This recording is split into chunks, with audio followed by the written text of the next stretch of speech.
आज हम बात करेंगे कॉलम क्रोमेटोग्राफी की कि करैक्टरिस्टिक्स क्या हैं मोबाइल फेस की। मोबाइल फेस जो सा आपने चूज़ करना है क्रोमेटोग्राफी करने के लिए क्रोमेटोग्राफी करनी है ना, उसके लिए जो सा मोबाइल फेस चूज़ करना है, उस मोबाइल फेस की क्या क्या करैक्टरिस्टिक्स होनी चाहिए। मोबाइल फेस को हम इल्यूटिंग सॉल्वेंट भी कहते हैं, या फिर हम इसको खाली सॉल्वेंट भी कह सकते हैं।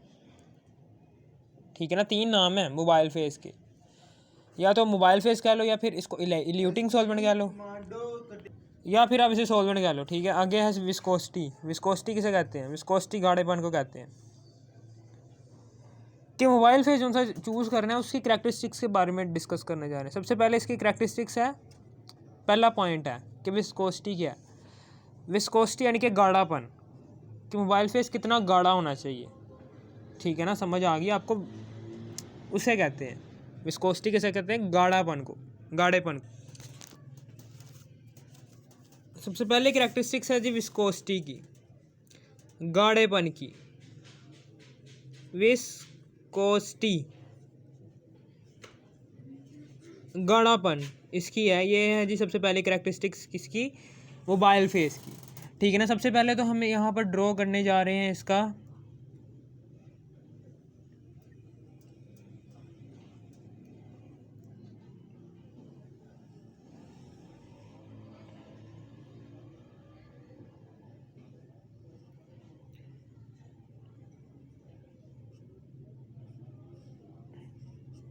ये क्या है? ये कॉलम है,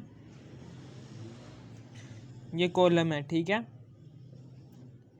ये कॉलम है, ग्लास का बना हो सकता है, या फिर आप इसे स्टेनलेस स्टील का भी बना सकते हैं। यानी कि ऐसा कॉलम को उस मटेरियल से मैन्युफैक्चर करना है कि जो इनर्ट हो, कि जो रिएक्शन ही ना कर सके, गिलास का या फिर स्टेनलेस स्टील का। और ये क्या है? ये हमने इस कॉलम को सहारा दिया हुआ है इससे। ठीक है, यहाँ पर अब हम क्या करेंगे, इधर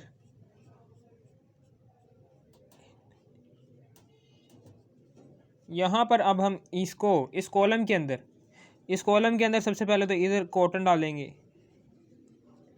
ये क्या है? ये प्लग है, इसे हम स्टॉपर भी कहते हैं या फिर प्लग कह लो। ये क्या है? ये प्लग है, या फिर आप इसे कह लो स्टॉपर, और या फिर आप इसे कह सकते हो स्टॉपर। इसका काम क्या है? ये रेट ऑफ फ्लो को कंट्रोल करता है। ये rate of flow of mobile face and mobile face के साथ जो सा मिक्सचर का कंपोनेंट आएगा वो उसको कंट्रोल करें। Mobile face and mixture component जो मोबाइल फेस के साथ नीचे की तरफ आएगा उसको कंट्रोल करेगा। ये कि जैसे ही मोबाइल फेस के साथ एक मिक्सचर का कंपोनेंट आ जाएगा तो स्टॉपर को बंद कर देंगे। फिर उसके बाद मिक्सचर के दूसरे कंपोनेंट को अलग बीकर में सेपरेट करने के लिए फिर दोबारा से स्टॉपर को खोलेंगे और मोबाइल फेस के साथ दूसरा मिक्सचर का कंपोनेंट उस बीकर के अंदर आ जाएगा। इस तरीके से ये प्लग काम करता है। ये क्या है? ये कॉटन प्लग है। ये क्या है? ये रुई होती है, इसे हम कहते हैं कॉटन प्लग। इसका काम क्या होता है? ये स्टेशनरी फेस को जो कि रेत है उसको नीचे नहीं आने देती। यानी कि मोबाइल फेज और मिक्सचर का कंपोनेंट ही नीचे आ सकता है, बाकी स्टेशनरी फेज जो कि रेत है वो नीचे नहीं आ सकती। फिर उसके बाद इधर करके हमने पतली सी लेयर बना दी है। ये क्या बना दिया हमने? पतली सी लेयर बना दी है। किसकी? सबसे पहले हम एसिड वाश्ड सैंड डालेंगे। एसिड वाश्ड सैंड, ये क्या है? ये है जी एसिड वाश्ड सैंड। ऐसी रेत जिसको हमने एसिड से धोया है, एसिड से धोकर इम्प्योरिटी इसमें से अलग की है, और आम सैंड नहीं है, ये एसिड वाश्ड सैंड है। फिर उसके बाद इसके ऊपर स्टेशनरी फेज डाल देना। स्टेशनरी फेज को पुट करने में के लिए कॉलम में जो सा स्टेशनरी फेज हम पुट करते हैं उसके भी दो मेथड्स हैं। एक है जी वेट मेथड और एक है जी ड्राई मेथड। वेट मेथड में क्या होता है, हम सिलिका जेल के साथ पानी को सिलिका जेल और पानी इन दोनों का मिक्सचर हम डालते हैं। सिलिका जेल और पानी, सिलिका जेल 100 ग्राम और पानी 200 से लेकर 250 मिलीलीटर तक उन दोनों का पेस्ट बनाकर डालते हैं। और दूसरा तरीका है जी ड्राई मेथड, इसमें हम सिलिका जेल डायरेक्ट ही डाल देते हैं, सूखी रेत ही डाल देते हैं एज अ स्टेशनरी फेस। ठीक है ना, इन दोनों में से कोई सा भी मेथड यूज़ करके आपने स्टेशनरी फेस पुट कर दिया। फॉर एग्जांपल हमने वेट मेथड के ज़रिए यहाँ पर सिलिकॉन डाइऑक्साइड प्लस वाटर इन दोनों का मिक्सचर हमने इस्तेमाल किया है as a stationary phase. For example हमने सिलिकॉन डाइऑक्साइड डाली है, हमने सिलिका जेल इस्तेमाल किया 100 ग्राम। ठीक है ना, ये कौन सा मेथड मैंने इस्तेमाल किया, ड्राई मेथड, जिसमें सिर्फ सिलिकॉन डाइऑक्साइड 100 ग्राम हमने डाल लिया। फिर उसके बाद इसी के ऊपर ही हमने एसिड वाश्ड सैंड डाल देनी है, फिर दोबारा से एसिड वाश्ड सैंड डाल देनी है। ये लो जी, एसिड वाश्ड सैंड फिर आ गई।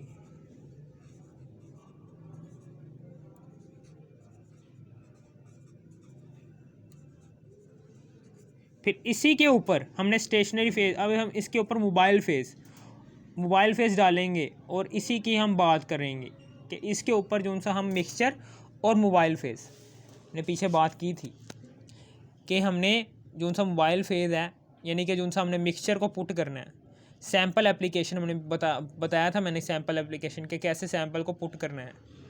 ठीक है ना, समझ आ गई आपको, वो मैंने बताया था।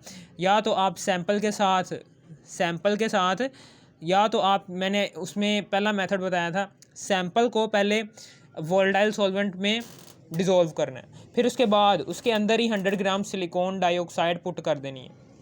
ठीक है ना, समझ आ गई। थोड़ी देर बाद क्या होगा, वो वोलेटाइल सॉल्वेंट जो सा आपने पुट किया होगा वो इवेपोरेट हो जाएगा और बाकी उस बीकर में बचेगा वो सैम्पल मिक्सचर के जिसके कंपोनेंट्स को आपने अलग करना है, और प्लस उसके साथ सिलिकॉन डाइऑक्साइड जो कि स्टेशनरी फेस के तौर पर आप इस्तेमाल करते हैं, वो दोनों। अब हम इन दोनों के मिक्सचर को पुट करेंगे इस सैम्पल एज अ सैम्पल। ठीक है ना, और दूसरा मेथड मैंने ये बताया था कि आप अपने सैम्पल मिक्सचर में मोबाइल फेज़ ऐड कर दें। मोबाइल फेज़ ऐड करके, मोबाइल फेज़ कार्बन टेट्राक्लोराइड कुछ भी हो, मोबाइल फेज़ और कार्बन टेट्राक्लोराइड, फॉर एग्जांपल आपने carbon tetrachloride as a mobile phase लिया हुआ, उन दोनों का मिक्सचर जो उनसा है, उन दोनों के मिक्सचर बनाएं और उन दोनों को पहले अच्छी तरीके से मिक्स कर दें, और मिक्स करने के बाद फिर आप कॉलम के अंदर ऐड करवाएं। ठीक है ना, समझ आ गई। अगर आपका मोबाइल फेस, और अगर आपका, ये बात ध्यान से सुनना कि अगर आपका मोबाइल फेस आपके मिक्सचर के कंपोनेंट, आपके मिक्सचर सैम्पल मिक्सचर के साथ डिज़ोल्व नहीं हो रहा, तो आपने ऊपर वाला मेथड यूज़ करना है जो कि मैंने अभी आपको बताया कि स्टेशनरी फेज हम मिक्सचर कंपोनेंट के साथ इस्तेमाल करते हैं, स्टेशनरी फेज यानी कि silicon dioxide plus sample mixture. तब हमने वो वाला मिक्सचर डालना है इसके अंदर एज अ सैम्पल एप्लीकेशन के तौर पर, यानी कि सैम्पल को अप्लाई कैसे करना है वो मैंने बताया आपको।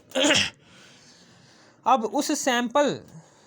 हमने उस सैम्पल मिक्सचर के साथ, जो सा आप सैम्पल मिक्सचर के साथ जो सा मोबाइल फेज यूज़ कर रहे हो, जो सा मोबाइल फेज डाल रहे हो, उस सैम्पल मिक्सचर के साथ जो सा मोबाइल फेज आप यूज़ कर रहे हो, उसकी करैक्टरिस्टिक्स क्या है उसके बारे में बात करने जा रहे हैं। ठीक है ना, यानी कि जो सा आपने दूसरा मेथड कि जो सा आपने सैम्पल लिया है इस बीकर के अंदर, फॉर एग्जांपल आपका सैम्पल मिक्सचर है कि जिसके कंपोनेंट्स को आपने अलग करना है बाय क्रोमेटोग्राफी, और प्लस इसके अंदर वही भी है, इसके अंदर एक और चीज़ है, वो है जी वाटर, नहीं पानी नहीं है, इसके अंदर है मोबाइल फेज़ है।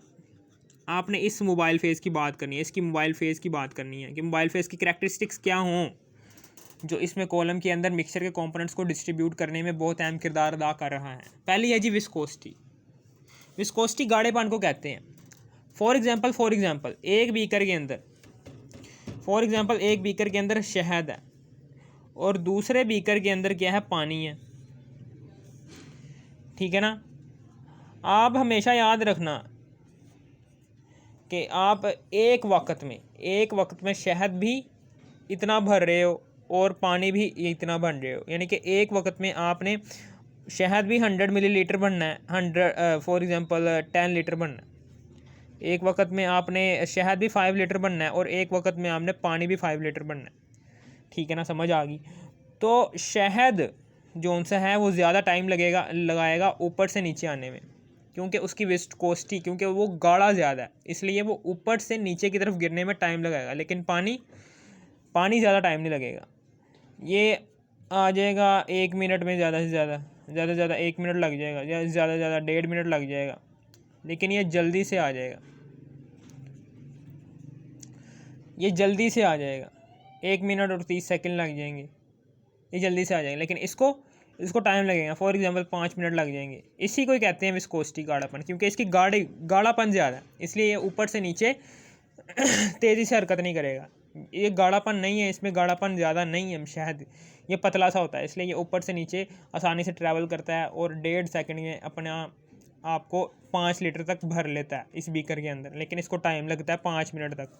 ठीक है ना, समझ आ गई आपको।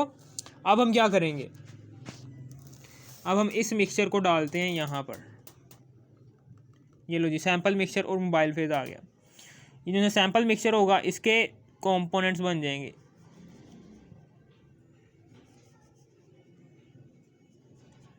फॉर एग्जांपल इस मोबाइल फेज के 2 कंपोनेंट्स थे, ए और बी, वो नीचे आ गए, और मोबाइल फेज जो सा हमने डाला था वो ऊपर से नीचे ट्रैवल कर रहा है। जाहिर सी बात है, ऊपर से नीचे ही ट्रैवल करेगा ना मोबाइल फेज जो सा है वो ऊपर से नीचे, M4 मोबाइल, P4 फेज, ऊपर से नीचे ट्रैवल कर रहा है। जिस कंपोनेंट की अट्रैक्शन मोबाइल फेज से ज़्यादा होगी ना, वो कंपोनेंट मोबाइल फेज के साथ नीचे मूव कर जाएगा, और जिस कंपोनेंट की अट्रैक्शन मोबाइल फेज से ज़्यादा नहीं ना होगी वो ऊपर की तरफ रह जाएगा, क्योंकि इसकी attraction stationary phase silica gel के साथ ज़्यादा है, इसलिए ये ऊपर ही रह गया। इस तरीके से मिक्सचर के कंपोनेंट्स अपने डिस्ट्रीब्यूट कर लिए, अलग अलग कर लिए बाय मोबाइल फेज। हमने क्या सीखा, क्या सीखा, अगर फॉर एग्जांपल आपका मोबाइल फेज गाढ़ा है, विस्कोसिटी क्या है उसकी,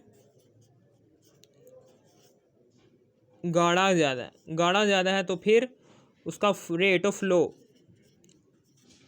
फ्लो गाढ़ा ज़्यादा है ना, उसका रेट ऑफ फ्लो फिर कम हो जाएगा, जिसकी वजह से हमारा रिटेंशन टाइम कौन सा टाइम, जिसकी वजह से हमारा रेजोल्यूशन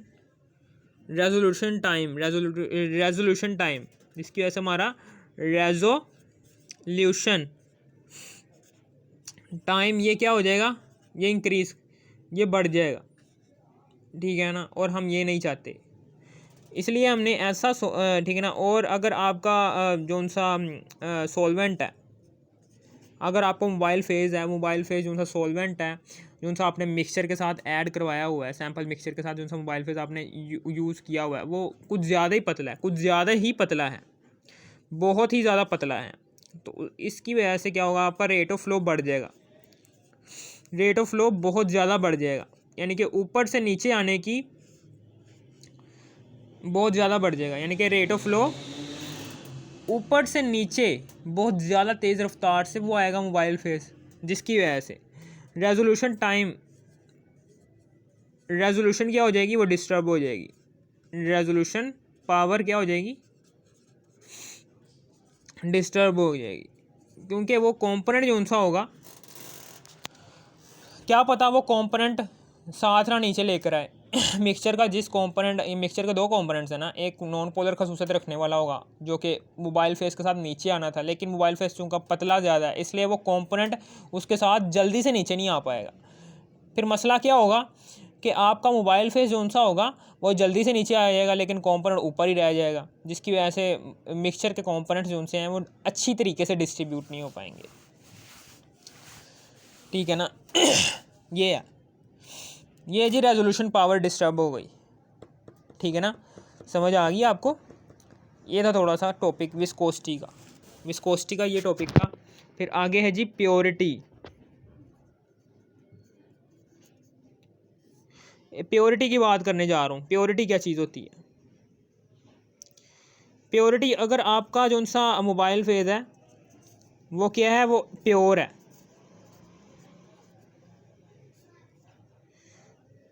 तो उसका वो अच्छे तरीके से मिक्सचर के कंपोनेंट्स को अलग कर पाएगा, यानी कि फिर उसकी रेजोल्यूशन पावर क्या हो जाएगी,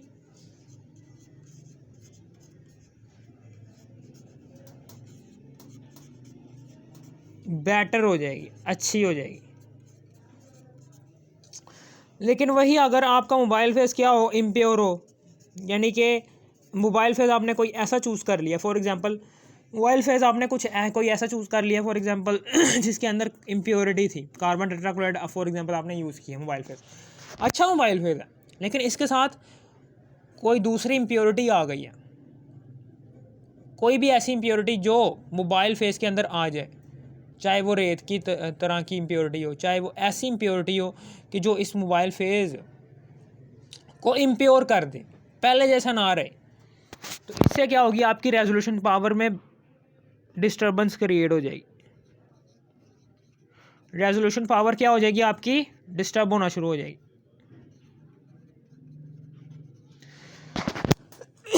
ठीक है ना, समझ आ गई आपको, डिस्टर्ब हो जाएगी। ठीक है, बात समझ में आ गई होगी आपको, रेजोल्यूशन पावर कैसे डिस्टर्ब होगी। आपका मोबाइल फेस प्योर होना चाहिए ताकि जो उनसे मिक्सचर के कंपोनेंट्स हैं वो अच्छे तरीके से डिस्ट्रीब्यूट हो सके। अगर कोई भी इम्प्योरिटी आ जाती है बाहर से मोबाइल फेस के अंदर, तो मिक्सचर का कंपोनेंट क्या करेगा, उस इम्प्योरिटी के साथ क्या पता रिएक्शन कर ले, क्या पता वो मोबाइल मिक्सचर का कंपोनेंट कि जिसको मोबाइल फेस ने नीचे की तरफ लेकर जाना था, अगर उसके अंदर इम्प्योरिटी आ गई है मोबाइल फेस के अंदर, मिक्सचर का कंपोनेंट नीचे तो आ गया, लेकिन जैसे ही वो इम्प्योरिटी के साथ रिएक्शन कर लेगा तो वो जो उनसा कंपोनेंट होगा मिक्सचर का, वो मिक्सचर का कंपोनेंट पहले जैसा नहीं रहेगा, वो नई चीज़ बन जाएगी।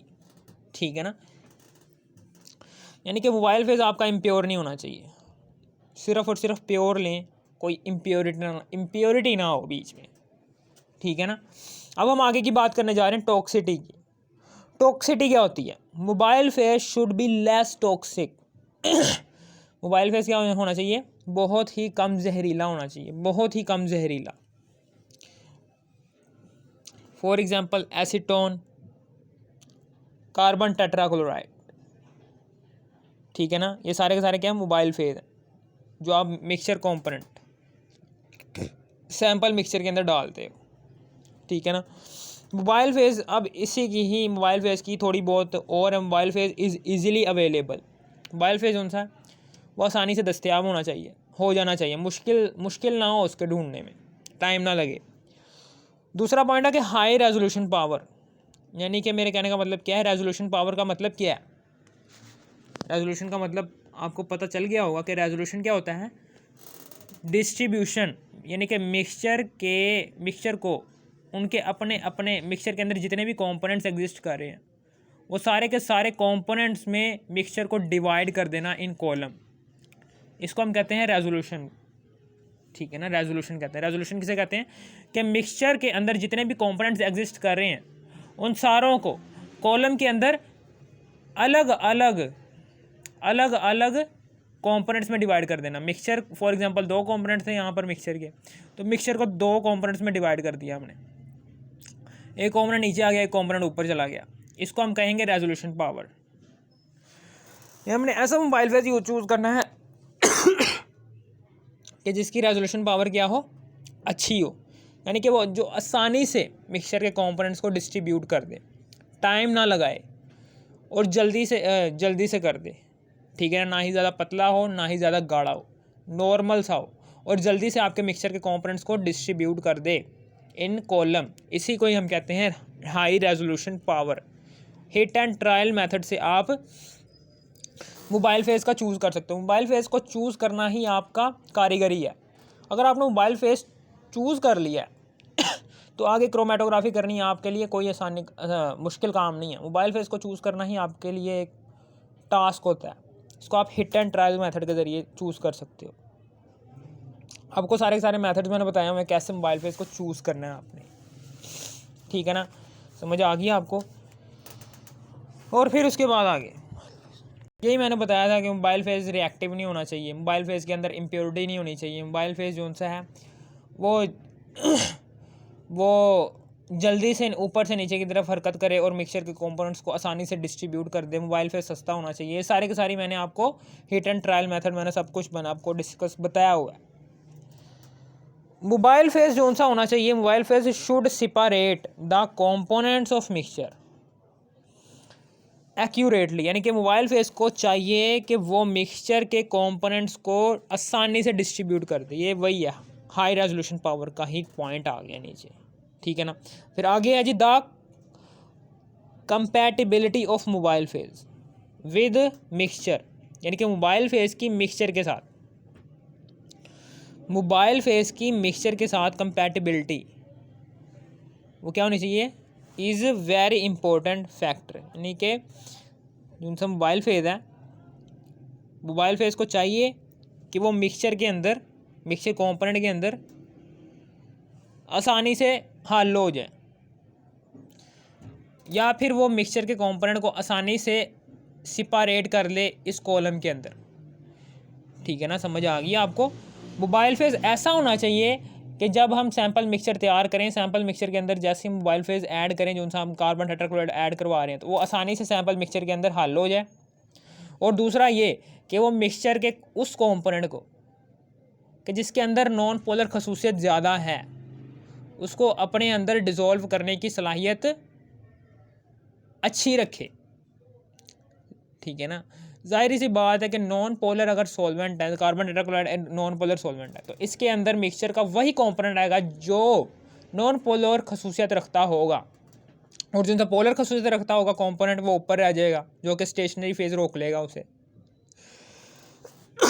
वही मैं बताना चाह रहा हूँ कि the compatibility of mobile phase with mixture components is very important factor. अगर आपके मिक्सचर के कंपोनेंट, अगर आपका मिक्सचर का कंपोनेंट ही मोबाइल फेज़ को कैच नहीं कर पा रहा, मोबाइल फेज़ जो सा है वो आपके मिक्सचर के कंपोनेंट को कैच नहीं कर पा रहा, उसको अलग नहीं कर पा रहा, तो आपकी क्रोमेटोग्राफी करने का कोई फ़ायदा नहीं है, ठीक है ना। मोबाइल फेज़ आपका फिर ख़राब है। Mobile phase is safe to use. ज़ाहिर सी बात है कि क्रोमेटोग्राफी इंसान ही कर रहा है ना, तो इंसान को ज़ख्मी करने वाला मोबाइल फेज़ नहीं चूज़ करना। फॉर एग्जांपल क्लोरोफॉर्म है, क्लोरोफॉर्म एक ऐसा मोबाइल फेज़ है कि जो इंसान को बेहोश करने की सलाहियत रखता है, इसलिए ये ख़तरनाक होता है। ये इवेपोरेट होता रहता जब आप यूज़ कर रहे हो, ठीक है ना। इसको यूज़ आप कर सकते हो, लेकिन उसके लिए प्रिकॉशंस हैं, उसके लिए एहतियातें भी हैं, एहतियात लाजमन है, नहीं तो आप बेहोश हो सकते हो इसको यूज़ करते करते। Mobile phase is safe to use होना चाहिए। मोबाइल फेज़ जो से होते हैं वो पोलर भी हो सकते हैं और नॉन पोलर मोबाइल फेज़ भी हो सकते हैं। पोलर मोबाइल फेज़ की एग्जांपल्स हैं जी H2O, मिथानल, इथानल, एसीटोन, ठीक है। ये जो सा एसीटोन होता है, ये जो सा एसीटोन होता है ये थोड़ा सा टॉक्सिक होता है। ये क्या होता है, एसीटोन टॉक्सिक होता है, ठीक है ना। टॉक्सिक होता है, इसलिए हम एसीटोन शाज़ो नादिर इस्तेमाल करते हैं। ज़्यादातर हम कार्बन टेट्राक्लोराइड और पेट्रोल, ईथर, ये चीज़ें इस्तेमाल कर रहे होते हैं। एसीटोन को हम इस्तेमाल नहीं करते क्योंकि ये टॉक्सिक होता है, इसलिए हाई टॉक्सिक मोबाइल फेज़ हम इस्तेमाल नहीं करेंगे, क्योंकि इसकी ये एक करैक्टरिस्टिक है कि मोबाइल फेज़ हाईली टॉक्सिक ना हो, लेस टॉक्सिक हो, तो इसलिए हम एसीटोन को शाज़ो नादिर ही इस्तेमाल करते हैं, लेकिन शाज़ो नादिर। एक नॉन पोलर मोबाइल फेज़ की एग्जांपल्स है carbon tetrachloride, hexane, ether, petrol, cyclohexane, chloroform. ये सारी के सारी क्या है, नॉन पोलर मोबाइल फेज़ की एग्जांपल्स हैं, ठीक है ना। हमेशा याद रखना कि अगर आपका मोबाइल फेज़ अच्छे तरीके से मिक्सचर के कंपोनेंट्स को डिस्ट्रीब्यूट नहीं कर पा रहा, तो आप मोबाइल फेज़ दो भी ले सकते हो, 3 भी ले सकते हो, 4 भी ले सकते हो, लेकिन ज़्यादातर हम मोबाइल फेज़ कितने लेते हैं, 3 लेते हैं। फॉर एग्जांपल मैंने कार्बन टेट्राक्लोराइड लिया था, लेकिन इसने मिक्सचर के कंपोनेंट्स को आसानी से डिस्ट्रीब्यूट नहीं किया, ठीक है ना। यानी कि मिक्सचर के कंपोनेंट जो उनसे हैं वो आसानी से डिस्ट्रीब्यूट नहीं कर पा रहा, तो हमने दूसरा मोबाइल फेज़ इसी के अंदर डाल दिया, क्लोरोफॉर्म। फिर भी नहीं हुआ। फिर भी मिक्सचर के कंपोनेंट जो उनसे थे ना, वो उनके दरमियान डिस्टेंस बहुत कम था। कम डिस्टेंस होने का मतलब क्या है कि वो अच्छे तरीके से डिस्ट्रीब्यूट नहीं हो पा रहे। तो हमने क्या किया, हमने मोबाइल फेज़ को मज़ीद नॉन पोलर बना लिया, यानी कि मज़ीद इसमें फॉर एग्जांपल पेट्रोल ऐड करवा दिया। अब इसकी क्या होगी, ये इसकी नॉन पोलर नेचर बढ़ गई, क्योंकि इसने 3 मोबाइल फेज़, हमने 3 non polar solvents as a mobile phase इस्तेमाल की है, जिसकी वजह से इसकी नॉन पोलैरिटी बढ़ गई, नॉन पोलर खसूसियत बढ़ गई। इसलिए इसने क्या किया, इसने नॉन पोलर सॉल्वेंट को, जो नॉन पोलर मिक्सचर था, मिक्सचर के अंदर जो सा नॉन पोलर सलाहियत रखने वाला जो सा कंपोनेंट था, उसको काफ़ी नीचे ले गए और मिक्सचर के अंदर जो सा पोलर कंपोनेंट था, जो सा मिक्सचर का पोलर कंपोनेंट था, वो ऊपर ही रह गया, यानी कि इनके दरमियान डिस्टेंस क्या हो गया, बढ़ गया। ठीक है ना, समझ आ गई। जब हम mobile phase 3 non polar solvents लेंगे, तो अब हम इस मोबाइल फेज़ को कहेंगे ये क्या है, ये टर्नरी सॉल्वेंट है। क्या कहेंगे इसे, टर्नरी सॉल्वेंट, क्योंकि ये 3 मोबाइल फेज़ पर मुश्तमिल है। ठीक है ना, समझ आ गई आपको। अगर आपको इस वीडियो की ज़रा सी भी समझ आ गई, थोड़ी सी भी समझ आ गई, इस वीडियो को कर दो लाइक और सब्सक्राइब और शेयर भी कर देना। Thanks for watching me.